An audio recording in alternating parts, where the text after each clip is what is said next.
Welcome po sa Jesus Our Abundant Life Church, mga kapatid, kung saan muli, nais ko po ipaalala sa bawat isa na ipinapangaral lamang po natin dito ay ang Ebanghelyo ni Kristo. Yung pong mabuting balita ng tinapos niyang gawa doon sa krus at muling pagkabuhay.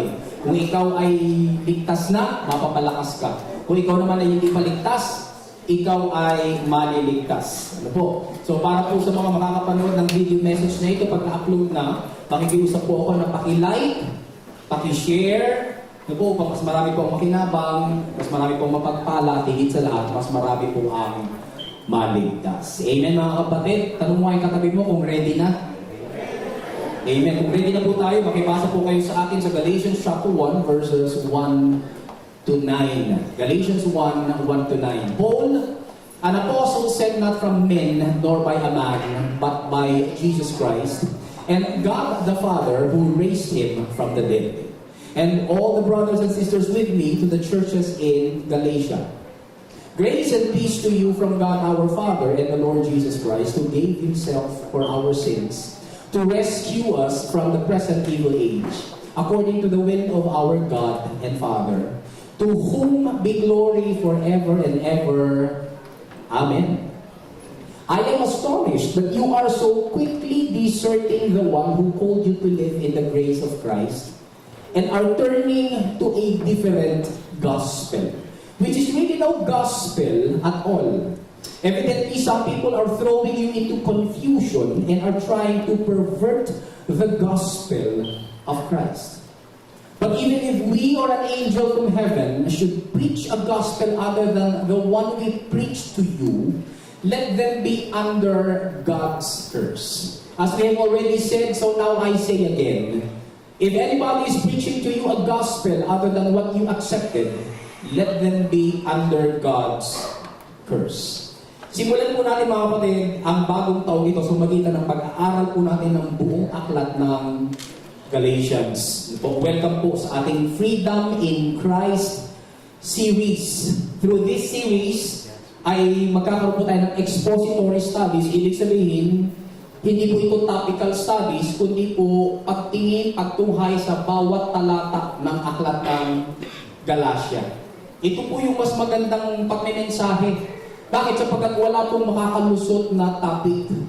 Kapag topical, minsan yung mensahero po o yung preacher, nagdi-discuss lamang po siya ng paborito po niyang topic. Paano po ang paborito kong topic? Puro pera.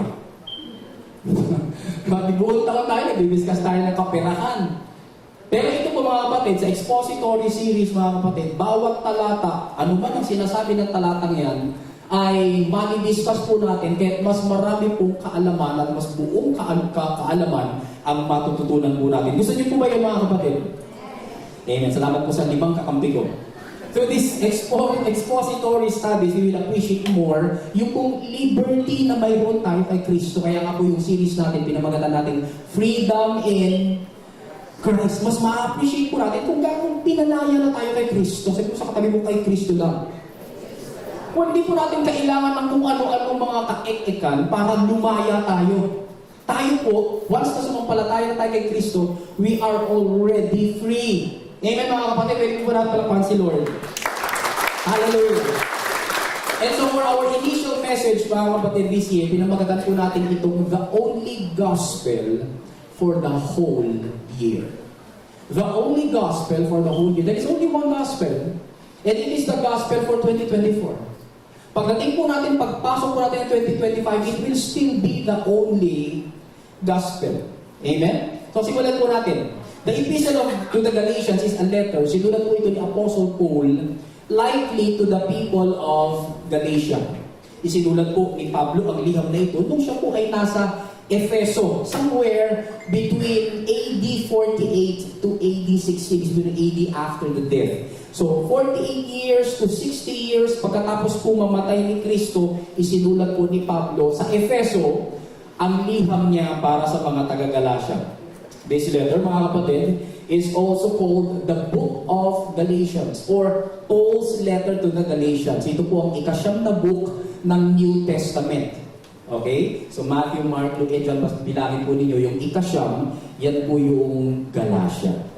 Sa Galacia po mga kapatid, nilalabanan po ni Pablo ang katuruan na ang mga Kristiyano po ay nasa ilalim daw po ng kautusan ni Moises. May ilang tagapagturo, basahin po natin ito, na nagsasabing sila po ay mga Kristiyanong Hudyo, ang tawag po sa kanila sa English ay Judaizers, ang nangangaral po ng dalawang kasinungalingan. Ano po itong dalawang kasinungalingan ito? Number one, that a person was saved partly by faith and partly by works. Ang turo po ng mga Judaizers, ikaw ay naligtas nang sumampalataya ka, pero may dagdag. Maliligtas kapag dinagdagan mo yung pananampalataya mo ng iyong mga gawa. Kasi nungalingan po yan. Ay, kita po natin sa pag-aaral natin. Number two, ang turo din po ng mga Judaizers ito is that a person grew in Christ partly by faith and partly by his own effort. Pag naging Kristiyano ka na, lalago ka sa pagka-Kristiyano mo sa pamamagitan ng pananampalataya kay Kristo, pero dagdagan mo rin ang sarili mong gawa. Yan ang ikalawang kasinungalingan. Ano po? So, a person had to believe in Christ, yes, pero kailangan niyang mag-undergo ng main ritual ng religion nila noon. Ano yung main ritual ng religion nila noon? Pagpapatuli. Sabihin mo natin, circumcision. So, itinuturo mo ng mga Judaizers na ito, yes, sumampalataya kayo kay Kristo, pero magpatuli kayo.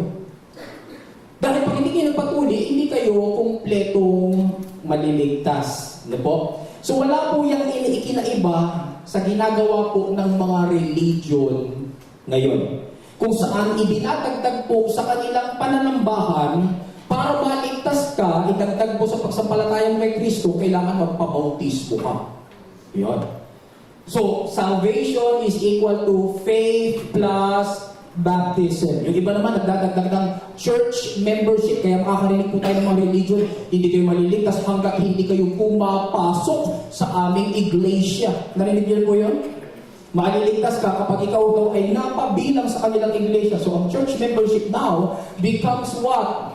A form or a source of salvation. Mali po yun, mga kapatid. Yung iba naman, nagdadagdag ng church disciplines. Ano po yung mga church, tinatawag nila church disciplines? Prayer, Bible reading, evangelism. Para maligtas ka, kinakailangan sumampalataya ka kay Kristo, pero dapat araw-araw nagbabasa ka ng Biblia. Pero dapat araw-araw nananalangin ka. Pero dapat araw-araw nag-evangelize ka. Kasi kung hindi ka maliligtas. So ngayon, dinugtungan na po nila yung Jesus, naging kama. Ano po dapat mga kapatid? Jesus what? Jesus what? Period. Sino po napako sa krus? Yung baptism? Yung church discipline? Yung church membership? Hindi po. Jesus, period. Amen mga kapatid? Ito po yung alam na po natin eh. Dahil noon pa lang, nasa picture pa lamang po tayo, kinakanta na po natin, He is Lord. He is Lord. Di po ba? He has risen from the dead and He is Lord. Sino po ang Lord mga kapatid? So sino lang dapat ang maitaas? Sino lang dapat ang luhuran? Every knee will bow. Ano ba? Sino lang ang dapat na ibigkasin? Every tongue confess that what? That Jesus Christ is Lord. So wala pong dinadagdag kay Kristo. Sabi mo kay sa katabi mo, huwag mong dagdagan si Kristo. Kaya po natin pinag-aaralan o pag-aaralan ng aklat ng Galacia upang ma-reinforce po sa ating mga kapatid, gaya ng ginawa ni Pablo sa mga taga-Galacia, ang kalayaang mayroon na tayo kay Kristo. Kay Kristo na. Amen mga kapatid? And so simulan na po natin. Ngatain po natin yung 9 verses. From our text, we notice the following details. Pag-usapan po muna natin mga kapatid, yung mga tauhan, mga pinagpalang tauhan, the blessed characters ng liham na ito. Mula po sa verses 1 to 5. Una, mga kapatid, letter A, sino yung first blessed character? The Apostle Paul. Yun po sabi sa verse 1, sabi doon, Paul, an apostle sent not from men, nor by a man, but by Jesus Christ and God the Father who raised Him from the dead. Pansinin niyo mga kapatid yung simulang bati ng liham nila noon. Sa liham po natin ngayon, kapag ikaw ay sumulat sa isang tao, yung pangalan mo nasa dulo. Tama mga kapatid, Dear Bernie. Tapos nasabi, blah, blah, blah, blah, blah, love, Elsa. Yung sumulat, nandun na sa baba. Amen mga kapatid?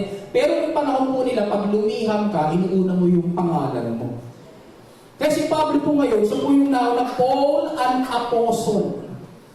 Nag-identify kagad siya kung anong pangalan niya, higit pa sa isang obligatory identification ng pangalan niya. Kinukumpirma po ni Pablo ang isang bagay na tungkol po sa kanya, hindi pinaniniwalaan ng mga Judaizers. Ano po yung hindi pinaniniwalaan ng mga kumakalaban sa kanya na siya po ay isang apostol?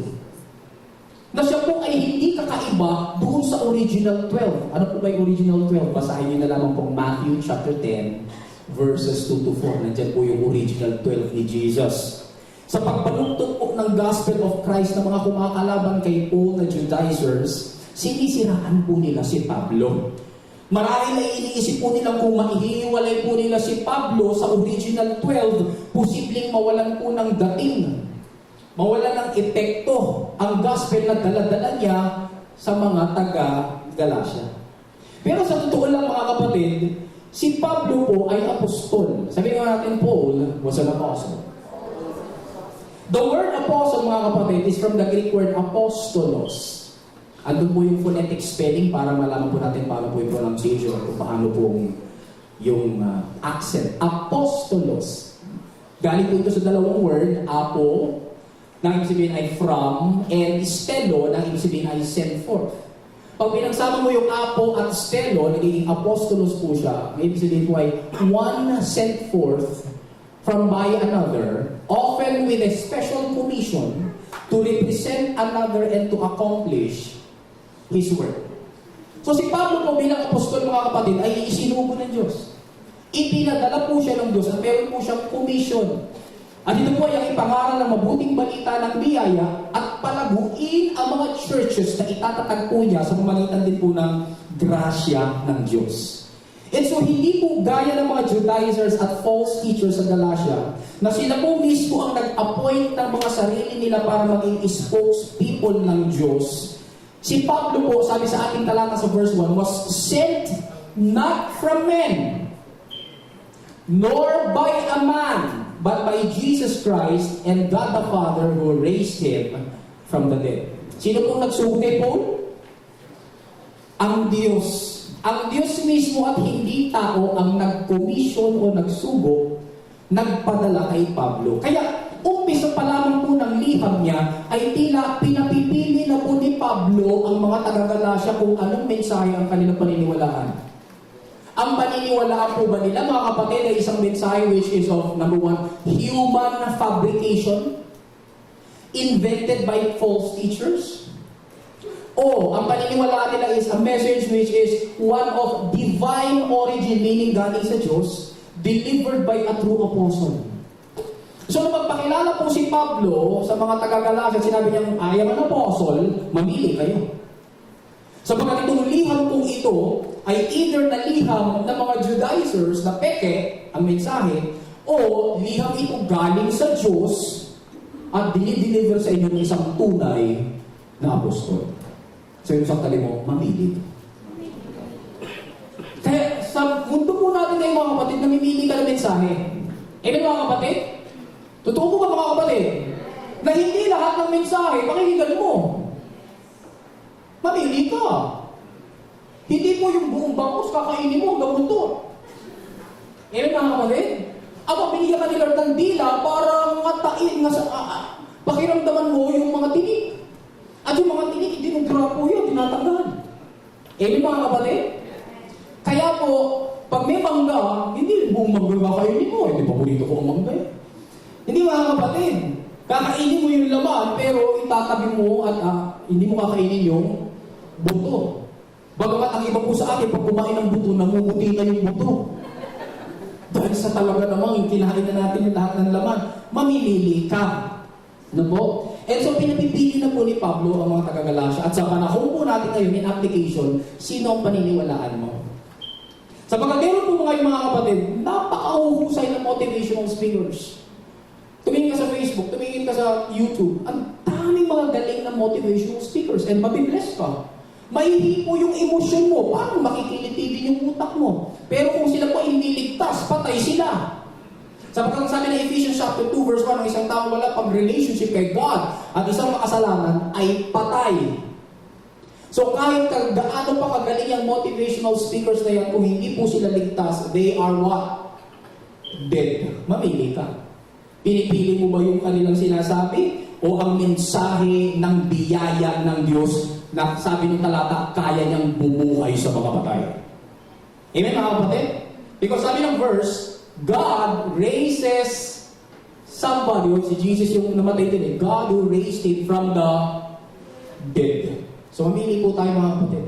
Ang mensahe pakinggan ba natin ngayong 2024 ay mga mensahe ng patay o mensahe ng Diyos na kayang bumuhay ng mga patay? Amen mga kapatid? Sabi sa katag mong pumili ka. Apostle Paul, yan po yung unang blessed character. Pangalawa, available workers. Letter B, available workers. Sabi sa verse 2a, and all the brothers and sisters with me. Sabihin nga natin all. Sabihin nga natin with me. Ginamit po ni Pablo yung salitang all. Ibig sabihin, mayroon pong maraming umaayon sa kanyang liham. Ibig sabihin, hindi po siya nag-iisa. There were brothers and sisters who were with him in the Christian service. Hindi po siya naglilingkod mag-isa. May kasama po siyang ibang anak ng Diyos who made themselves available to be with Him. Kaya ibig sabihin po ng all, sila po ay kakampi ni Pablo. Ibig sabihin po ng all, mga kapatid, alam po ng mga all na ito yung sitwasyon na nagaganap sa Galacia. Ibig sabihin po ng all, mga kapatid, alam po nila yung isinusulat ni Pablo. Yung liham ng Galacia. Sabi ibig sabihin po ng all ay nag-a-agree po sila at sinusuportahan po nila yung pagsusulat ni Paul ng letter of Galatia. The Galatians are not to suppose that Paul is alone. Hindi nila dapat ma-imagine na siguro si Pablo somewhere alone again. Naturally. Mag-isa lang siya, nagsusulat lang siya mag-isa. Hindi mga kapatid. Sabi niya, and all the brothers and sisters with me. Lahat ko ng mga brethren nito, down to the last one, they are all available. They are all backing Paul. Now, gusto ko pong kunin ang opportunity na ito mga kapatid. Noong 2017, nung tindigan ko po ang mensahe ng biyaya. Maraming salamat po sa all who are with me. Amen mga kapatid? Salamat po sa inyo na hindi nang iwan. Salamat po sa inyo mga kapatid na nanatili. Salamat po sa inyo na nagsabi, teka, mukhang bago nga yan, tinuturo nga yan. Pero salamat, uupo ako, no, at pag-aaralan ko, and so you became one with all. Amen mga kapatid? Alam niyo po, isang blessing po mga kapatid sa isang pastor, ang may kasama po siya sa in the ministry. Isang pagpapala po sa isang lingkod ng Diyos, ang sinasamahan po siya. Kaya hirap po maglingkod mga kapatid, pag mag-isa ka lang. Maglilingkod pa rin ba ako kahit mag-isa ako? Oo naman. Naglilingkod ka ako kahit walang offering. Amen mga kapatid? Nagsimula po tayo na wala. At kung titignan po ninyo yung simula po natin mga kapatid doon nung magsisimula pa po tayo sa Batangas, 10 bulan tayo. Tayo po yung 15. Tayo po yung 20. But there were those who said, I will be one with the all. Sasamahan kita, Pastor. At kung tumindig po tayo sa mensahe ng biyaya, parang kahit na hindi popular, ano po, may mga nagsabi, I will be with you. I will be available with you, Pastor Hunter. And dahil po dyan mga kapatid, maraming salamat po. Maraming salamat po sa mga pastor, sa mga lingkod who are with me. Ganun po si Paul. Meron po siyang available workers. Kaya mga blessed po eh. Blessed characters ito mga ito. Ikatlo, letter C, abundant Galatians. The blessed, ikatlong blessed character, abundant Galatians. Makikita po natin ito sa verses 2 to 5. To the churches in Galatia. And yun po yung sinabi niya, mamaya kasi babalikan din naman natin yan. Tanungin na muna natin, nasaan ba yung Galatia? Si Ayla, tignan nga po natin yung mapa, nasaan ba yung Galatia? Kaliit, ano? Ayun po ang Galatia, mga kapatid, yung kulay orange. Galatia was an ancient area in the highlands of central Anatolia, roughly corresponding to the provinces of Ankara and Eskişehir. in modern Turkey. So yung pong orange na yan mga kapatid, pati po yung yellow na nakapaligid po sa kanya, yan po ay modern Turkey ngayon. Blessed na blessed ang Turkey, ano? Sapagkat nandyan din yung Mount Ararat eh. Sa Mount Ararat, lumapag ang Noah's Ark. And so yung Galatia na sinusulatan po ni Pablo, yun po yung binubuo mga kapatid doon sa southern part ng orange na yung mga kapatid, yung mga churches ng Antioch, Iconium, Lystra, and Derbe. 4 na churches na itinatag po ni Apostol Pablo sa kanyang unang missionary journey na mababasa naman po natin sa Acts chapter 13 verse 1 to Acts chapter 14 verse 28. 4 na churches. Nasa Galatia, sinulatan po ni Pablo. Amen? Ano po ba ibig sabihin ng churches? Kasi sabi niya, the churches of Galatia. The word churches is the Greek word ecclesia. From ek, na ibig sabihin po ay out, and kaleo, na ibig sabihin po ay to call.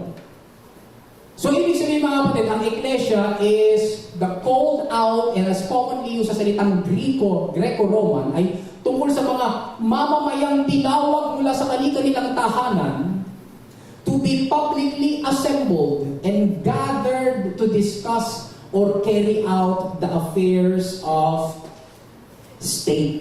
Yan. So, pag sinasabing ecclesia, ikaw ay tinawag. So, therefore, ang ecclesia ay tao, hindi building. Amen, mga kapatid, maging malinaw po ito. Sapagkat itong building na ito, hindi po ito tinatawag. Sapagkat hindi pwedeng tawagin ng building nito, wala nang itong tenga.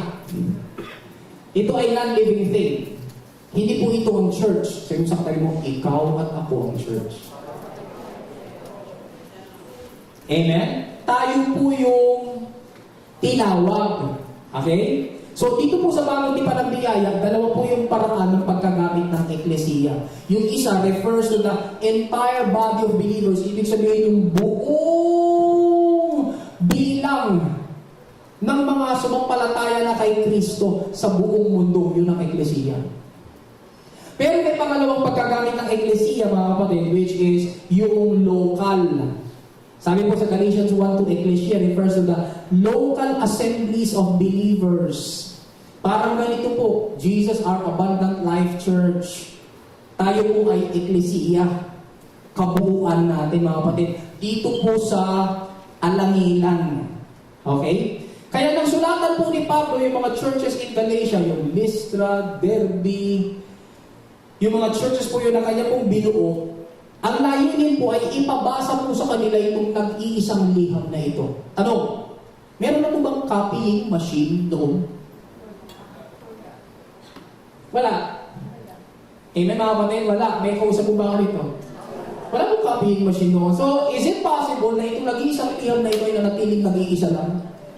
Oo. At dahil 4 na local churches po yung dapat na magbasa nito, ipinasa-pasa po ito doon. And you could just imagine mga kapatid, pagdating po halimbawa, tayo po ang church ng Derbe. Pagdating po ng liham ni Pablo para sa mga taga-Galatia, sabihin ng mga taga-basa, o mga kapatid, wala mo namang gagandalan ha. Dahil wala po tayo ang sound system. Tahimik lang. Para mapakinggan po ninyo ang liham na ito. So you could just imagine mga kapatid, kung gaano po sila katahimik.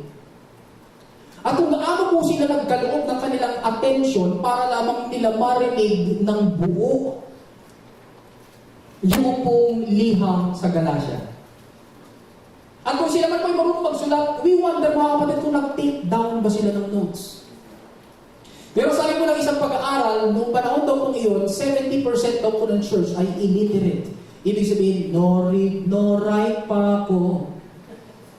Hindi marunong magsulat, hindi marunong magbasa. Kung 70% po sa church ay hindi marunong magbasa, hindi marunong magsulat, gaano kaya sila katahimik? Gaano kaya nila pinigilan ang mga sarili nila na huwag magdaldalan?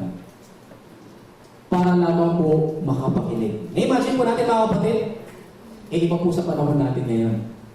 Sa panahon po natin ngayon, habang may nagmimensahe sa harap, pwedeng magdaldalan. Sa panahon po natin ngayon, mga kapatid, habang may nagmimensahe sa harap, may mga baon. Skyflakes. May mga baong Mentos.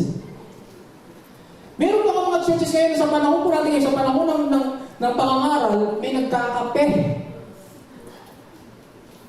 May donuts doon sa loob ng church.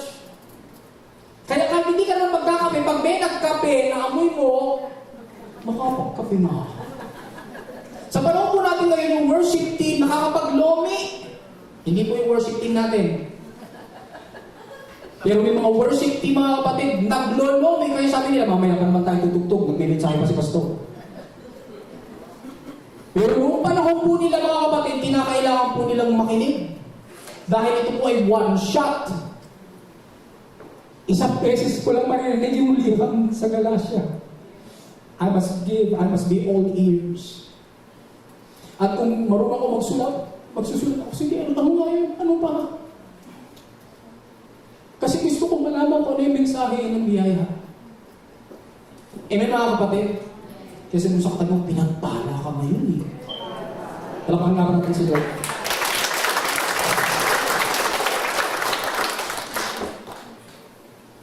So let us be encouraged, mga kapatid. Nasa panahon po natin ngayon, available na po sa atin ang buong Bible. Para mabasa, mapag-aralan. Alam mo ba natin that as of September 2023, all of the Bible has been translated into 736 languages. 736 languages. Tapos yung New Testament has been translated into an additional 1,658 languages. Tapos may mga portions po ng New Testament ng Bible that has been translated into 1,264 other languages. Ayun po yan, mga kapatid, sa Wycliffe Global Alliance. Gusto niyo po bang makabasa, mga kapatid, ng 63 English translations? At 8 Tagalog translations? Iba-iba. Punta po kayo sa BibleGateway.com. Ulitin ko po. BibleGateway.com. Walang nagsusulat, oh. Sabi niya, memorize ko niya, Bible, ano na? BibleGateway.com. At doon, mga kapatid, makakita ka ng 63 English translations and 8 Tagalog translations. Alam na this. Amen? So, depende na sa'yo kung mag-aaral ka o hindi. Kaya po, wala po tayong excuse na hindi makapagbasa ng Biblia ngayon. Amen? Pag hindi ka nagbabasa ng Biblia ngayon, tamad ka. Ulitin ko po, nalakasan ko po kung hindi nyo narinig eh. Tamad ka! Kasi pare-pareho lang po tayong 24 hours a day. Amen? And then pare-pareho rin po tayong busy. Tama, mga kapatid? May kanya-kanya tayong mga ginagawa. Amen? So ang ano na lamang po is prioritizing. Ang dami kong gagawin, pero alin? Saan sa mga oras na ito ang ipagkakaloob ko upang makapagbasa ako ng salita ng Diyos? Kapag nagsabi ka pa rin, hindi ako nakapagbasa ng salita ng Diyos, tamad ka. I'm not condemning you, mga kapatid. I am just saying or stating a fact.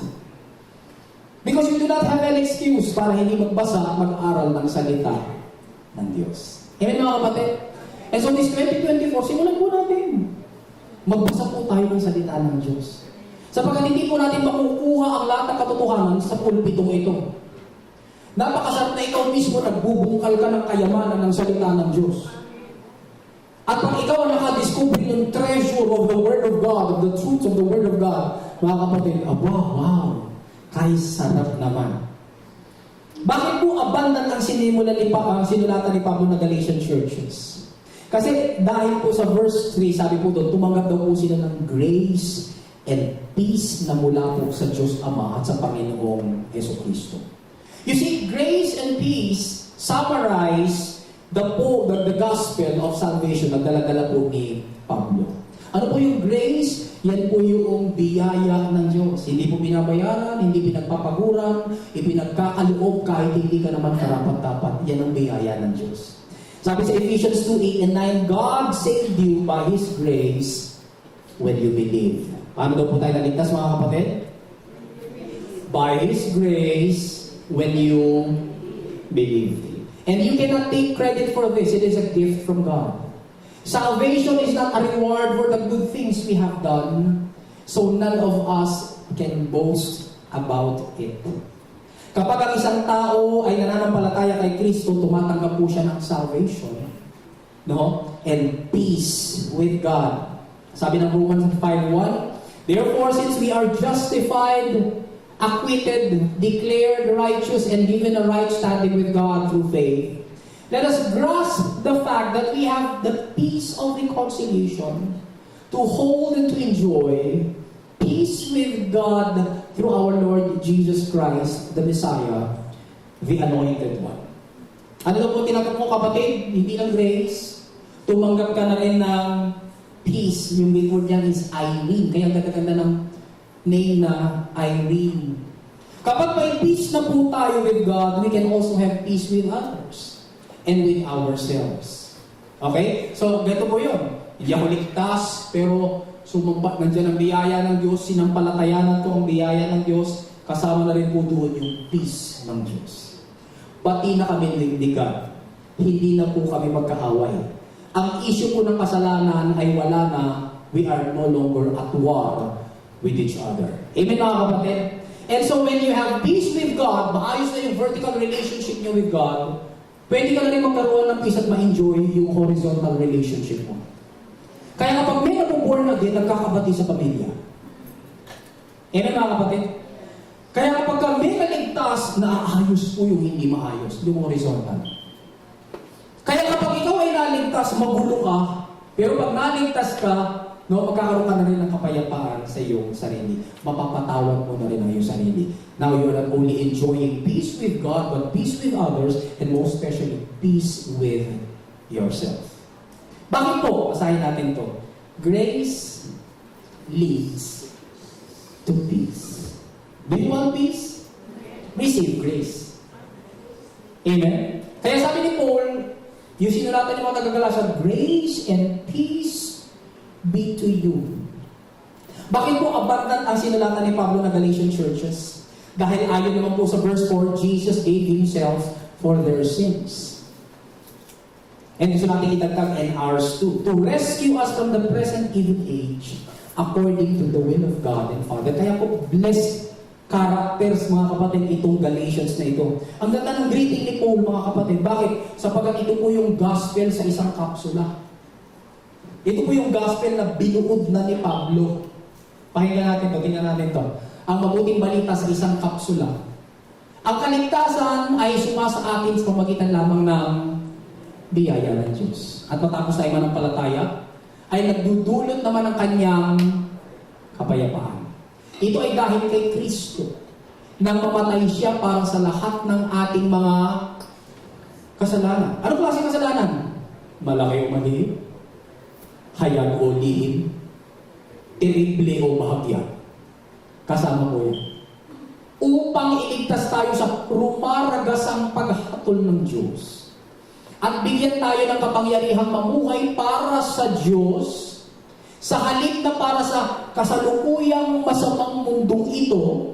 Gaano kasama ang kasalukuyang masamang mundong ito? Tumatanggi sa Diyos.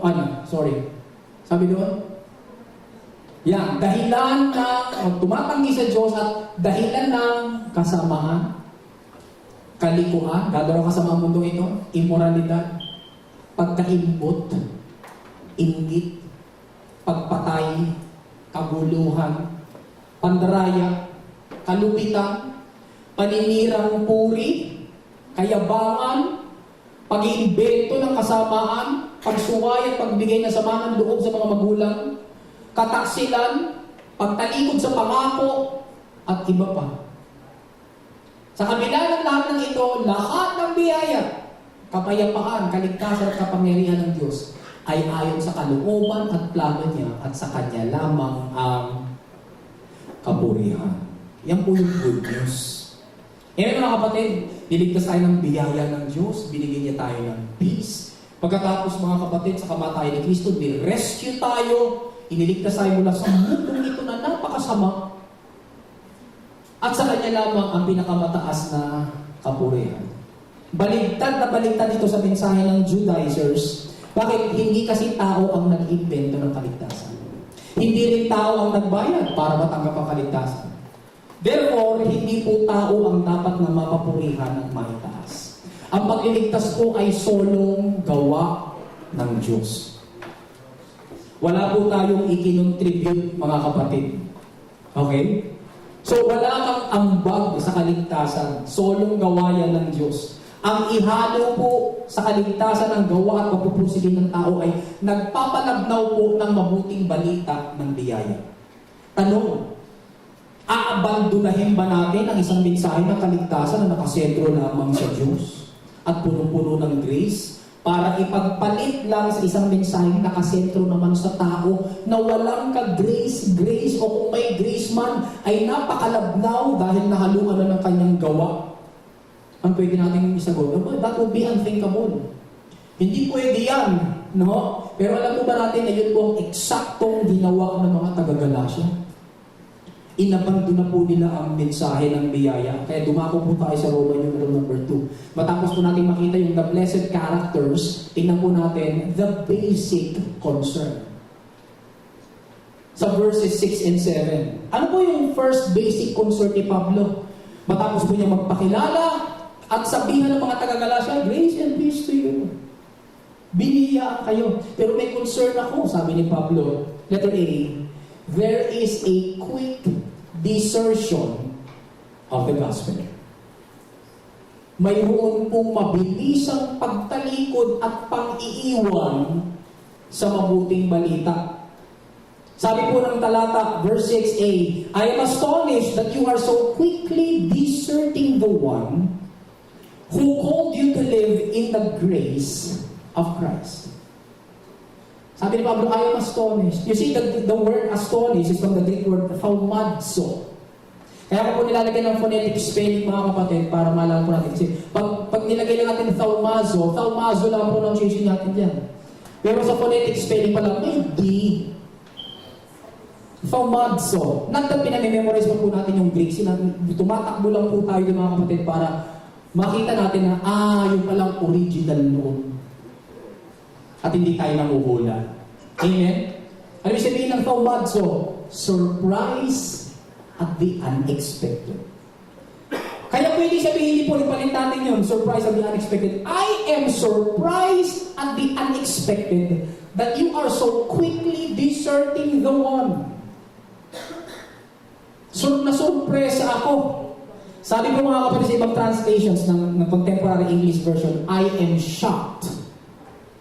Sabi po ng Amplified Classic, I am surprised and astonished.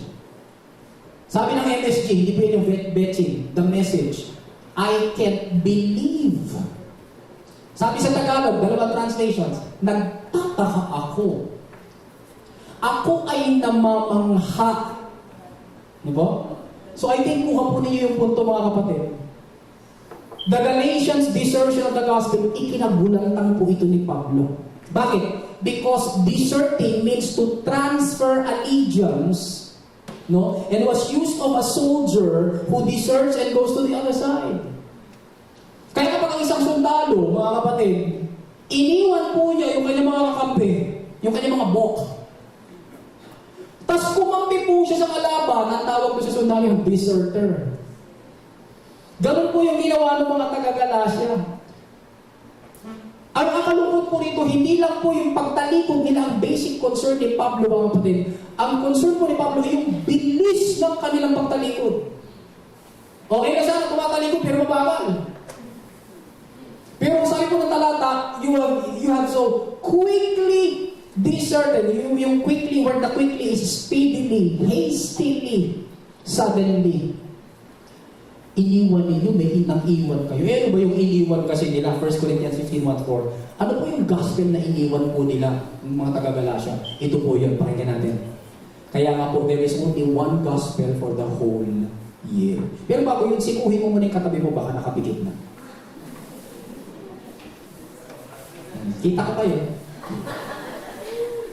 Mga kapatid, ano niya dati, loko-loko ko, may nakapikit sa church. Nandun pa tayo sa maliit. Tapos sabi ko, tumayo po tayo lahat. Naiwan po yung nakapikit.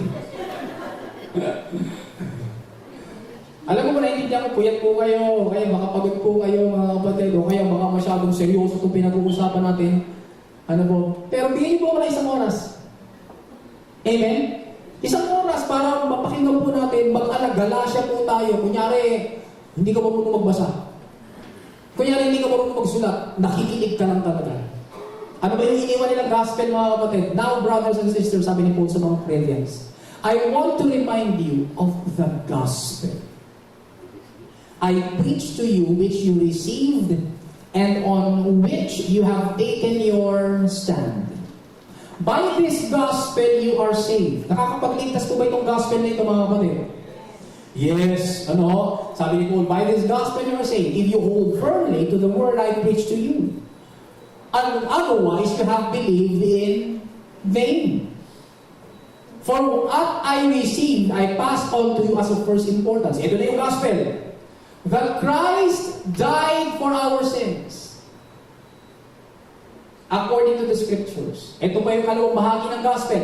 That He was buried. Ikatlong bahagi ng gospel. That He was raised on the third day according to the scriptures. May contribution ka ba sa gospel? May nakalagay po ba dyan? May contribution ka sa gospel? Sino lang gumawa? Si Jesus. Kung si Jesus tatakbo, nakinabang ka lang, ano tawag doon? Biyaya. Palaman po natin si Lord. Hallelujah. Yung gospel, ano po? Hindi po yung, okay, namatay si Kristo, pero lalakad akong palihod. Namatay si Kristo, pero aakyatin ko yung bundok. Namatay si Kristo, pero ito, dadagdag ko pa ito. Hindi po, mga kapatid. Si Kristo lang. Okay? Biyaya. This is the only gospel for the whole year. Pag hindi ito ang gospel na tinanggap mo, hindi ka maliligtas. Kasi sabi ni Pablo, by this gospel, you are saved.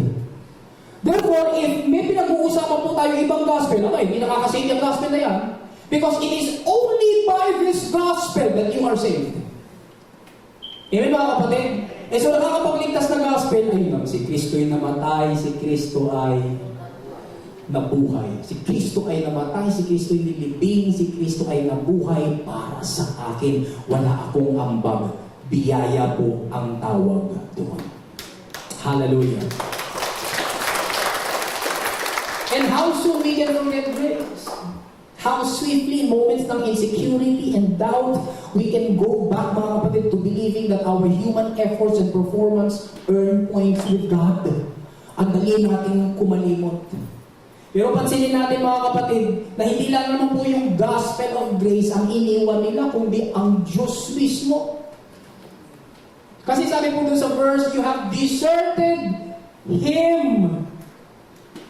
Siya na tumawag sa kanila para mamuhay sa ilalim ng biyaya. Biyayang hindi binabayaran. Biyayang hindi pinagpapaguran. Biyayang ipinagkakaloob kahit hindi naman karapat dapat.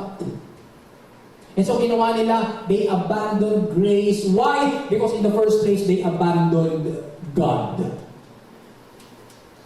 Now, hindi po sinasabi ng mga talata that God abandoned them. Praise God. Hindi lang iiwan ng Diyos. Pero you can decide na lumayo sa Diyos. Hindi ka nilalayuan ni God. Iba po yung hindi ka nilalayuan ni God, pero ikaw lumalayo. And so to abandon the gift of grace is to desert God. Dinalikuran po nila ang Diyos. So madaling salita, ang mga taga-Galacia po ay naging spiritual na camelyo, naging hunyango po sila. Notice this, mga kapatid. It is one thing to know the truth. But unless we make a firm decision to stand on the truth of the gospel of grace, we will make ourselves vulnerable to false teaching. Tinanggap mo na muna ba ang mabuting balita ng biyaya? Sabi sa kapatid, tindigan mo na yan. Wala nang alisan. Amen, mga kapatid? Tindigan mo na yan. Wala nang alisan. Huwag ka nang aalis. Kaya so sabi po doon, unless we make a firm decision to stand in the truth of the gospel of grace, we make ourselves vulnerable to false teaching. Si Adan po, alam po niya yung teaching eh. Alam po ni Adan, mga kapatid, yung katotohanan na hindi sila dapat kumain doon sa pinagbabawal ng bunga. Pero tinindigan po ba ni Adan? Hindi. Sapagkat nung tuksohin na po ng ahas si Eva, at si Eva po mga kapatid ay natukso na. Ano sabi ni Eva? Ang sarap nito oh. Tikman mo. Katabi po ni Adan si Eva. Kumagat naman si Tumitik po ba siya mga kapatid? Hindi. Nalimutan niya yung doktrina ng Diyos. Kaya po, bumagsak po ang tao. Kaya sarap sana, no? Kung hindi bumagsak ang tao, hindi wala tayo dito. Ligtas tayong lahat, ano? Tapos nandun tayo sa hardin. Pero salamat sa Panginoon, mga kapatid, kahit na tayo po ay naging mga makasalanan, may plano po ang Diyos. Dumating si Kristo at iniligtas po tayo. At sa pagsampalataya po natin, meron tayo ngayong buhay na walang hanggan. Hallelujah. And so the lesson, mga kapatid, is to stand firm in the truth of God's Word. Yan po ang basic concern ni Paul. First basic concern. There is a quick desertion of the gospel. Pero may pangalawang basic concern si Paul. Letter B, there is a questionable distortion of the gospel. Sabi sa verse 6b, and are turning to a different gospel. Hindi lang kayo tumalikod, you are turning to a different gospel. Which is no gospel at all. Evidently, some people are throwing you into confusion or trying to pervert the gospel of Christ. Yung word na different is from the Greek word heteros, na ibig sabihin po ay qualitatively to another, refers to qualitatively to another of a different kind. Pag tinignan mo yung kalidad mo, kaiba. It is not identical with what was previously referred to. Kakaiba ito doon sa original na tinanggap mo. Ibig sabihin mga kapatid, ang binalingan po ng mga taga-Galasya, yung nilipatan po nilang ebanghelyo ay iba ang quality. At walang pagkatulad sa tunay na mabuting balita ng biyaya kung paano ibang-iba ang araw at ang gabi. Kung paano ibang-iba ang apoy at tubig, kung paano ibang-iba ang kasinungalingan at katotohanan at ang kamatayan at ang buhay. Ganun magkaiba yung gospel. Bakit? Because the gospel focuses on Jesus' performance for us. Amen? Not our performance for Him. Nung nasa religion pa po tayo, wala po ipinagawa sa atin, kundi ito gagawin mo para mapalapit ka sa Diyos. Ito gagawin mo para maligtas ka. Ito gagawin mo, ito gagawin mo, ito gagawin mo. Pero ang gospel pala, mabuting balita pala mga kapatid, hindi tungkol sa gagawin mo. Kundi tungkol sa pagsampalataya mo sa ginawa na. Tapos na. Sabi mo sa katabi mo, tatanggapin na lang. Yun po yung biyaya ng Diyos, yun yung gospel. Because the gospel, mga kapatid, is focusing on what He has done, not on what we can do. It is not about you. It is not about me. It is about Jesus. Amen? At ang different gospel na binalingan ng mga taga-Galasya is really, sabi ng verse, no gospel at all.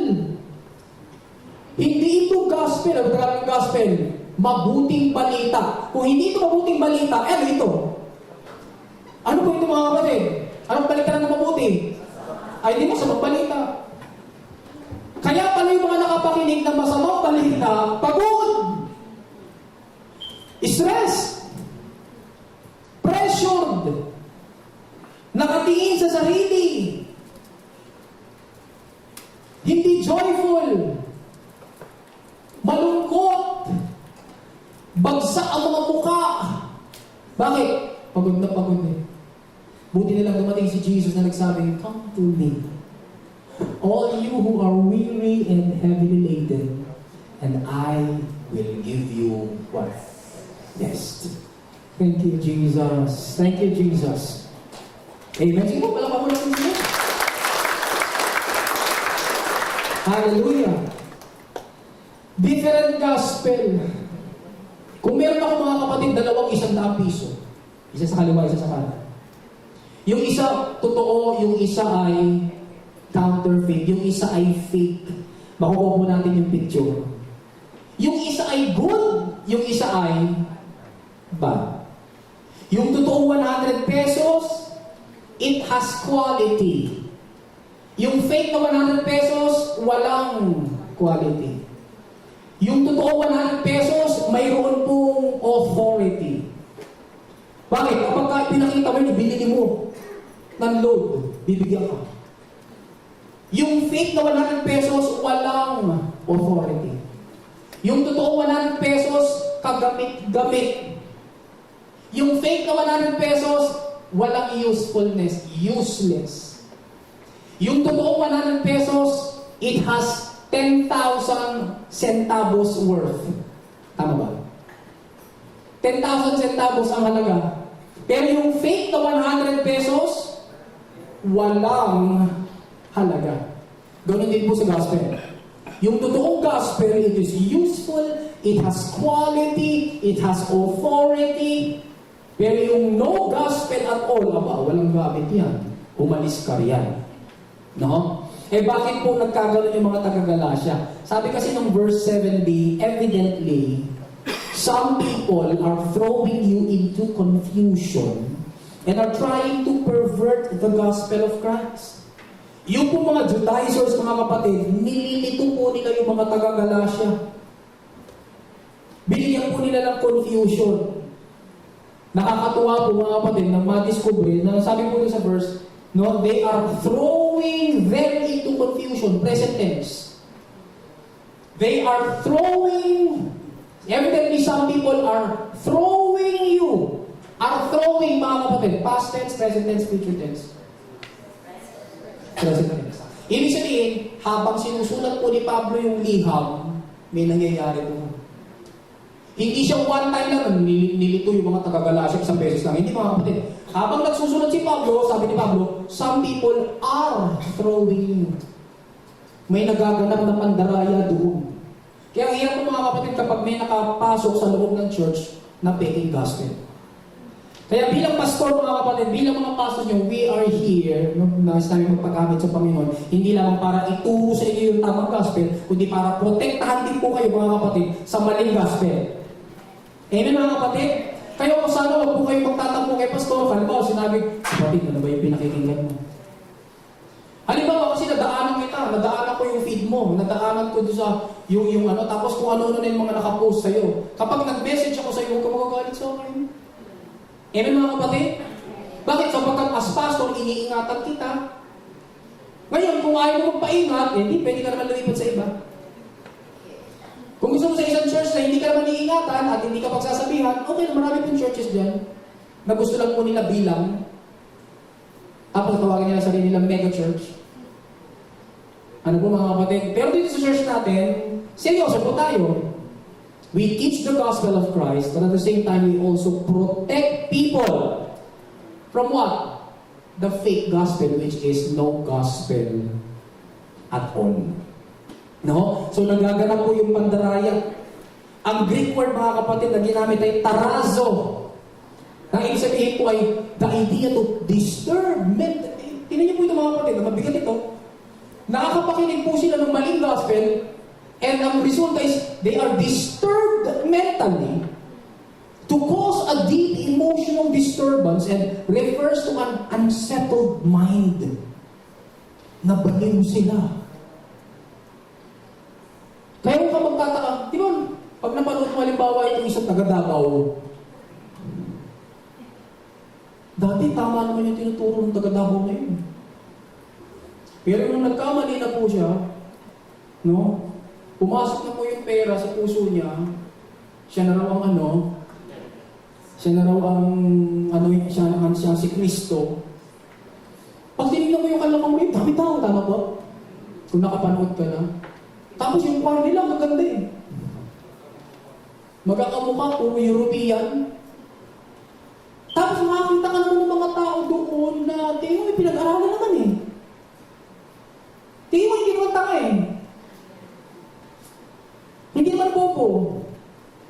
Marunong magbasa. Marunong mag-comprehend. Marunong umintindi. Pero why is it that they are listening to somebody who is presenting himself as another Jesus? Samantalang there is only one Jesus. Mga kapatid, Tarasa. Sabi mo sa katabi mo, baliw. Kayo po, na-confuse po yung mga taga-Galacia. In short, nabaliw yung mga taga-Galacia.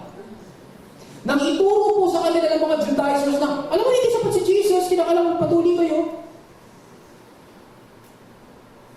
Ang problema kasi mga kapatid, kapag may pinagagawa sa'yo, nakakalabit yung iyong kakayanan. Ay, kaya ko yan.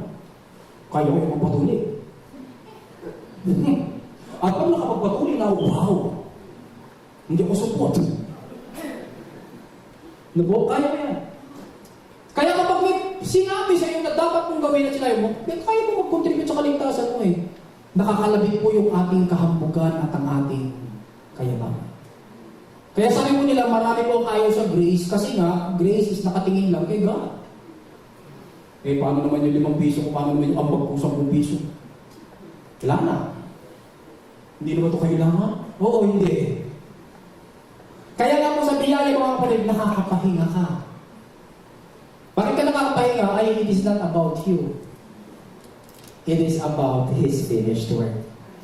Amen? And so, nabaliw po yung mga taga-Galacia. The problem is, once we add something else to the gospel, yan man po ay ceremonial rites, yan man po ay baptism, yan man po ay abstaining from certain activities, yan man po ay pagsusuot. Aba, sa church namin, kinakailangan, wala maisip mo. Sa church na ito, dapat wala naka-makeup. Sa church na ito, dapat wala nagpapantalong babae. Kasi kung hindi maliligtas. Pag dinagdagan mo na yun, mga kapatid, pag dinagdagan mo na ng church membership, whatever, pag dinagdagan mo si Kristo, the gospel is distorted. And it stops being the gospel. Yung mabuting balita, nagiging masamang balita. So ang tanong, mga kapatid, nakita na ni Pablo kung ano po yung masamang nangyayari sa Galacia. Naisulat na niya, how does Paul respond to this truth-twisting Judaizers? Anong tugon ni Pablo? Bumuo ba si Pablo ng group chat? Hindi lang ba niyang pinansin ang pagbaluktot nila ng Ebanghelyo dahil pinalabas na lang niya na, hindi, mga bagong Kristiyano lang yan, matututo rin yan, hayaan mo na lang. Pagpasensya na lang natin, hayaan mo na mali yung tinuturo nila, turuan na lang natin sila. Sinabihan ba niyo yung mga taga-Galacia, mga kapatid, na i-welcome niyo na lang yung mga Judaizers bilang mga kapatid niyo kay Kristo na may kunting kaibaan lang sa theology. Yung ba ginawa ni Pablo, mga kapatid? Magugulat po tayo. Hindi po. Tingnan po natin yung Roman numeral 3. Nakita natin the blessed characters, the basic concern. May natutunan po ba tayo, mga kapatid? Amen. Tingnan po natin ikatlo, the bold caution. Hindi po nahihiga si Pablo. He cautioned them boldly. Sabi sa verses 8 and 9. Sabi po doon, but even if we or an angel from heaven should preach a gospel other than the one we preach to you, let them be under God's curse. As we have already said, so now I say again, if anybody is preaching to you another gospel other than the one you accepted, let them be, dalawang beses sinabi, under God's curse. Napansin niyo po yung mga kapatid, yung phrase na, even if. But even if, binabanggit po niya yung possibility na pwedeng may mangyari, pero para sa kanya, hindi yun mangyayari. Okay? Kasi alam naman talaga ni Pablo kung ano yung dala niyang mensahe. Alam niya kung ano yung dala nilang mabuting balita na nakasalig lang sa biyaya ng Diyos. Yung mensahe ng tinapos na gawa ng Kristo sa krus at muling pagkabuhay. Tapos nagbanggit pa si Pablo ng anghel. Sino ba ang anghel, mga kapatid? Saan galing ang anghel? Sa langit. Sino nakaupo sa langit? Si Kristo. Nasa kanan ng Ama. So yung anghel, nagaling sa pinanggalingan ni Kristo, nandun si Kristo, kung nanggaling siya doon at siya ay lalakad dito bababa sa mga taga-Galacia at mga angaral ng ibang mabuting balita, imposible po yan, mga kapatid. Binuhin mo, anghel ka, kagagaling mo kay Kristo, magdadala ka ng ibang balita sa mga taga-Galacia. Mali po yun. Hindi po yun possible. Parang sinasabi ni Pablo, hindi rin possible na ako yung nangaral ng tamang mabuting balita, tapos ako din yung magsasabi ng mali.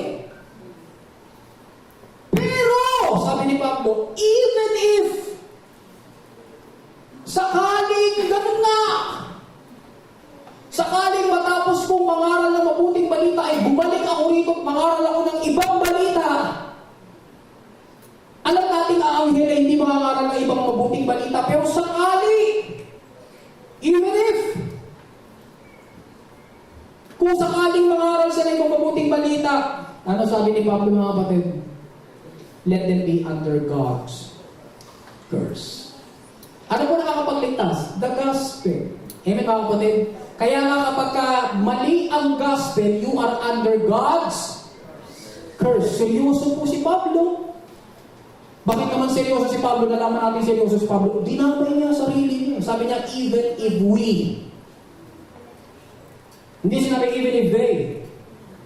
Dinamay niya sarili niya kasi parang sinasabi niya, ganito ako seryoso kasi kung ako, darating yung time, mangangaral na ako ng mabuting balita na peke. Let me be cursed by God. Parang ganito rin ngayon mga kapatid. O tama yung pinapangaral ng mga aral na yan. Pero pagkatapos pa ako sa banda-banda yan, paano kung ibahin na niya? Ano gagawin natin? Kausap ko yung mga aral na yan. Kung ayaw mo niya mga kapatid, alis ka yan. Amen? Alis ka yan. Bakit? Sabagat isa lang kaluluwa mo. Hindi ka maliligtas, mahirap masumpa. Sabi ko, let them be under God's curse. Wala pong kaligtasan mga kapatid sa isang ebanghelyong hinaluan ng gawa, pagsusumika, pagpapupursige ng tao. There is no bad news in the good news. Kaya po seryoso si Pablo. Sumpa sila. Ano ba mga sumpa ng Diyos? Aba, hindi kiligtas. Kaya tiyakin po natin mga kapatid, tayo po na mga ligtas na, magpatuloy po tayo. Kaya sabi sa 1 Corinthians 15, 1-4, di ba? The Corinthians are already standing on the gospel. Stand on the gospel. Why? Because there is only one gospel for the whole year. Ano yung gospel na yun? The gospel of grace. Incidentally, yung pong the gospel, the phrase gospel of grace ay galing po sa Acts chapter 20, verse 24. Kung nag-aaral po tayo ngayon ng 2024, isa yun sa verses natin. Acts 20:24. The gospel of the grace of God. Ano pong take-away natin mga kapatid?